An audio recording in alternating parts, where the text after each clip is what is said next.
Eza kaka makanisi tozo kabola. Eza kaka makanisi tozo kabola. Eza kaka makanisi tozo kabola. Mpeve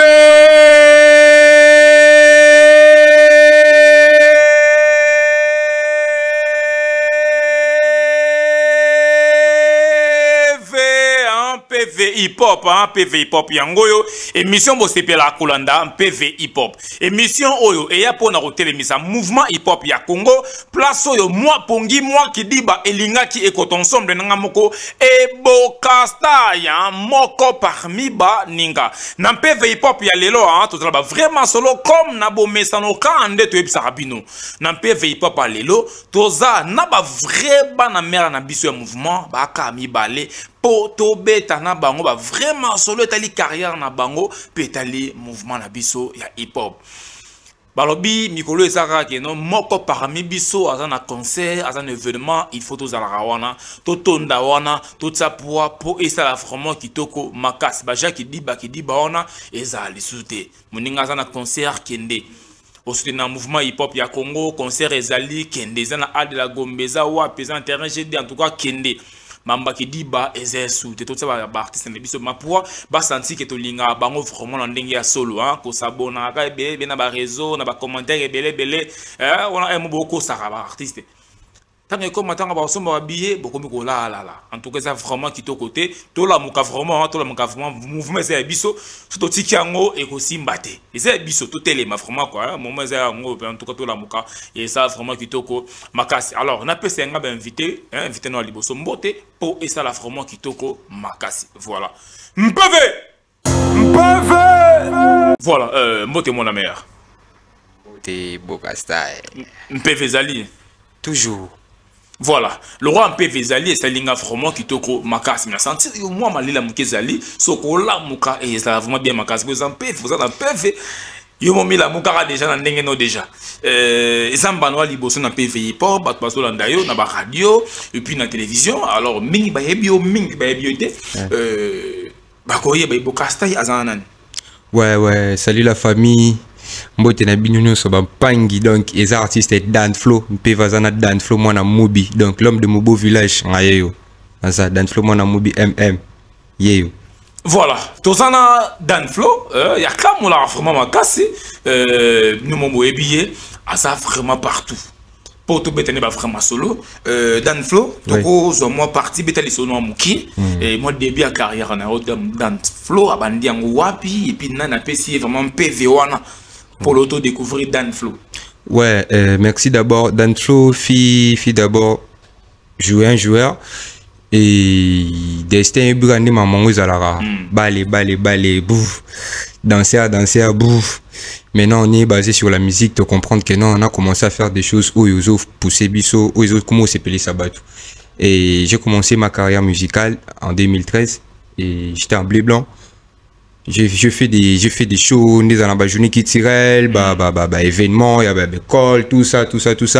et te comprendre que non il y avait des gens au bando motivés bisoto ça là yango parce que on avait déjà quelque chose en nous mais tout bandaki ko mié batté donc et singa ki moi temps poto koma ba auto komi lelo na be fort na binomo ko ba PV bino ba tracer bola ki sinzela yango biso pe ba leki tozola ndaka donc chemise amulai bien. Voilà, yango boti vraiment PV na makambango kota 2013 sur le aux ana jogo okokoya na ndule par rapport ya animation no bana ko sa neska lundama na na léopard décision no zwa kawana on trouvera décision les a bien to ezara mabe kota la musique nenge kinelelo. Bon, moi tout fois kango bien parce que je suis d'abord amoureux de la musique, de bonne musique en fait. Et na yoka trop surtout l'époque na bino donc na tia pena lito et vraiment sentir que non et vision na ngai aka ko vision na no viser grand par rapport à ba qualité na onana sentir na le bail que non je ferai la fierté de la musique congolaise surtout à côté hip hop et non ça mangambango bien donc il y a qui vraiment positif mais na ba biloko to kuta na nango na ba carrière na ba parcours na biso tozo liaka minu tozo ka ni sport et big non lelo Michael Jackson, lelo nakolo 50 Cent, lelo Eminem pour bakoma oh lelo bakomi akika juste volonté, travail na persévérance yango na dans la check yango pour mon esprit na biga été elo ni ezangi na koma lokwa bongo elo ni ezangi na leka bango. Donc il y a juste volonté, travail na persévérance yango mona lelo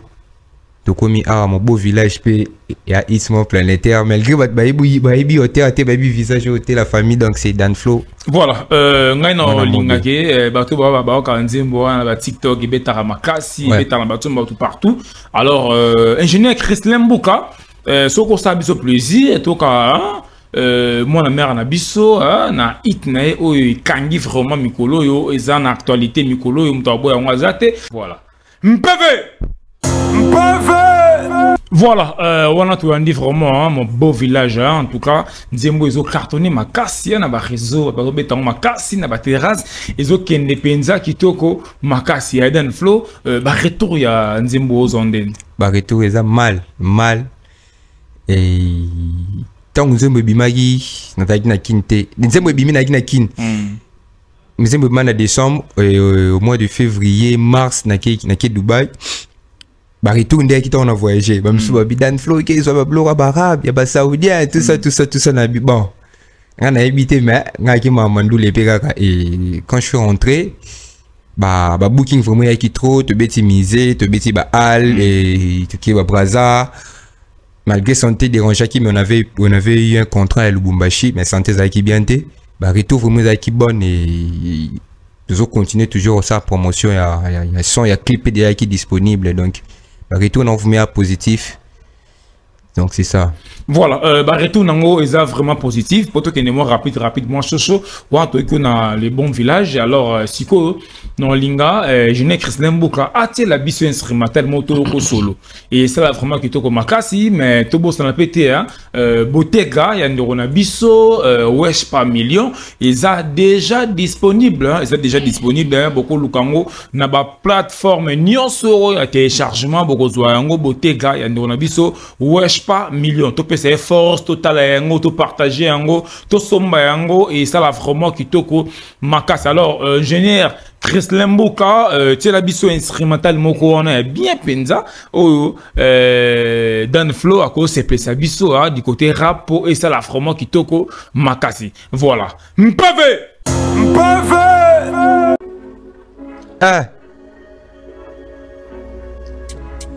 moi na mubi tu me reconnais ngayo Mukombo so musique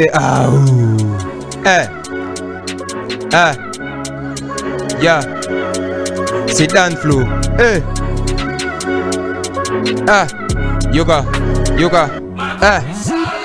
ce qui combine ça na liste que c'est chez qui n'a ende mutu barré ouais mais faut na kodekara patience que na c'est la bise six ça buzo banare ouais je sais que les panés compte double mais ngana mesana ko chata pour libanda carré PV so melanga tetra kala mingi te awana ko bimisa diarré ouais depuis le début na concentré so na frappé bakolo bakisa pour monter ouais bezo c'est l'année chèque na ngande ti chèque stop pour bango ba commenter ouais tala na ngai na zo montrer pe na monter même si bazo contrer na zo bosser bango kuna ba penser na plaisanter or que ça consacré bezo c'est l'anga na bandela pour na tika histoire na ti mandela ouais tala na ngana zo tombola ndeti la mbasika na ba mesa tombola ouais toujours na ba mesa gambela esingule za la kabeka na kapela PV continue nga beat tika sala tanda mo kapé yoga zela mwana mobile yeto na basende par resta pas ne sauf que ne mutu kavino ekende courage carburant créativité mortelle pour discipline de code de la route tambola ekeke opportunité akupa mudi na fosi mbango liboso ya tanfoza la makaso pikapende ponanga mbona yo poko tambolele kina la kisofa sabete pas l'eau d'être semeki obeti sont entre mini jambi bengi king sabinu tu mikolo siko banani baleki to beti musique mo bohole lidre de nesso sati différence zolo no na chedo d'honneur na forçant talade nyoso ezo couler silence yanu ya muna konanga clouer batu bayebi ke musala nde pesa forme nesso na ngeze ya mama po apesa nga fort biko ba mboma po ebisika to ruta be fort salaki fallait si makaka to ruta chaque jour je passe à papa wemba je fais les rap beaucoup comme mélanger moi na rumba omoninga na memba ngono demba ba rapper belé tala mukeka kambanga omoninga na memba ngono demba ba rapper le yoga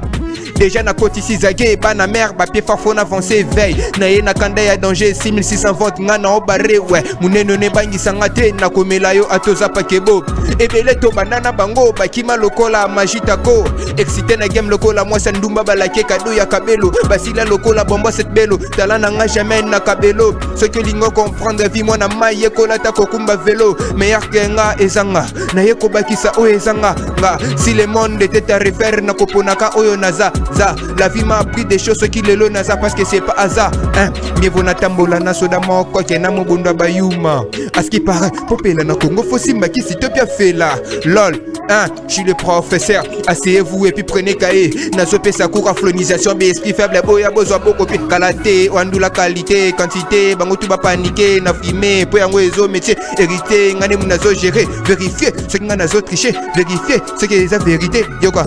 hein na sali société na buko ba pété na beto ba sété o eza pour la appel NZT discussion na jeté na chabino kate obulongo mikate na sana kante tante soko solo kababora eza pour la bangolo kante tande toche bozote na mituna dans fo sa kolokate ah mwana mubi tu me reconnais voilà moi ma boko vraiment na kinga moko vraiment quoi hein ma boko na kinga moko vraiment freestyle Kamulang vraiment freestyle Kamulang BVD vraiment ressentir freestyle Kamulang vraiment quoi freestyle petit solo les papes de la strict zère donc ça qu'on a mon main ok Dan Flow les papes tata nizo kobo ok Dan Flow je m'entends bon ok Dan Flow Kamulang yo saranate na sarabi en tout cas j'ai confiance quoi Dan Flow oui ils sont en génération nini bon on a une génération bato la bonne génération moroza banane bon la génération nanga na koloba na zanga moko ba fan bon ba classing andi génération naza parce que place naza na sensi ke nanga moko place tozo sensi ozayo moko ouais parce que to bana mouvement okala to ceux qui le lot tie place to place to za to place to ba génération na biso eza eko créer le roi polémique mais to bana mouvement okala ba ebele ba za na buzz lelo to rolo ba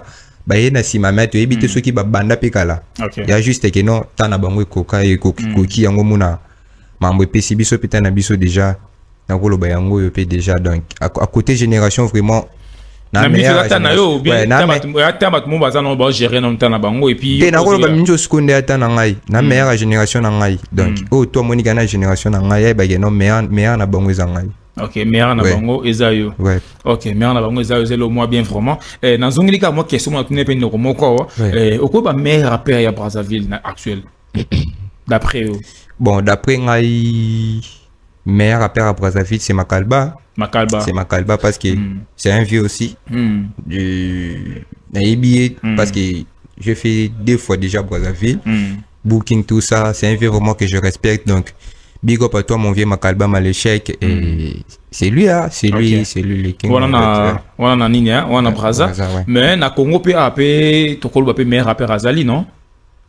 Na Congo, meilleur rappeur. Ceux qui na Brazzaville, Azali, c'est que na Congo pas Azali. Ouais. Baza? Na Congo iko zanan awa na Congo Kinshasa iko zanan diaspora te anakini awa kuno teng kala Makalba la diaspora te azavina la BZ pena za la base awa pe ka moto azana ka base quoi parce que libande za compliqué on a kuna bitumbeza makasi kuna awa kaka ouais awa big up à toi machine Zozo machine donc Lotus musique on est là donc respect nae wana zambuta et Zozo machine pour moi c'est Zozo machine hein, parce que te biso to ba basa la musique a bien te rapper ba oyo o monique non na simana yepe ba kisi moyen plus donc c'est donc c'est un peu ça on a kina to lo baza Zozo machine ouais ça na back ça aussi au plus oya polémique était mais bien nga inko iser donc a mutu moko boy vieux bina bombira bah force na vraiment Zozo machine hein et ça là vraiment qui toko bien ce qui hein bazo bois que le ba flair hein et ça là vraiment qui toko makasi il peut kolembater comment on va flair en on est comme bien dans magasin té hein donc continue toujours travail pesa toujours ben PV makasi pour et ça là vraiment qui toko makasi à part Zozo so totali na moi ba génération mususu moi elenge moko to debi lenge o ba sape musaki to kolokola yo okolo banani aninga bakini oui place bazale motivé bango pe le soir mo lesala ki to ko makasi so ba cité o pe parmi bato ba sala mo musaki to bon naninga bakini vraiment bon no ka so baninga nange belé le kwa ba yarki le kwa ba match easy au senti que baba forme naninga ba réseau naninga ba game au senti que non ba pesa ravon bon pesa bon vous melo wana te et net nokolo bana ndenge na biso par rapport ndé na chose pas par rapport ya mambitali vraiment côté rap na mona raba na ba Z na yo kaka ba nani donc ba se belé OK ba menga pe ko déboîter biso côté rap mais voilà ba na ba débat mais quand moi ko donner moki pour ça la vraiment kitoko makas ouais pour ce qui les lots comme perdre pédale c'est grâce à ça mais quand on parle du rap ce qui les lots na ko mi goyo ka braza comme les gabiso je sais pas OK na ko mi goyo ka pourquoi parce que musique eza promo musique photo avant to te kango nini ça qui braza les kabiso biso moto lingani tana kin rankine ezalaka nango moi côté pour créer base ko créer babiloko moko boyema par rapport à ba force bango ba pesa lelo na lelo pe grand moko boye mais bino a obeti nzembo aussi sur partager na ba groupe WhatsApp ba ya bo kana si manango juste lien au tindi ba ya bo kendo télécharger bo kendo yo kakuna pardon est-ce que o luka force nini yo moko tindi da ba to ba son au fele sans porto tinda lien o tinda lien na sima ba na nzembo parce que bo ça na lien ni bon ndeti ana ninga ba Congo kin sans vous mentir mais voyez achata forfait $10 azela vidéo à Balthazar que achila méga pas partager les il faut avoir de vrais entourage il faut mutumo ceux qui les lo mutumo ba $10 ne pour na makambu na yo c'est pas facile parce qu'il na ba kinningo mo mikolo donc biso to partagera lien na partager les venangai et bokasta il y a partager on a selinga pe promo donc ça fait partie du mouvement hip-hop. Nous sommes là pour nous sa force. Et bien, ça biso, dans l'ombre. Donc, les lotos, on va découvrir biso. Donc, voilà.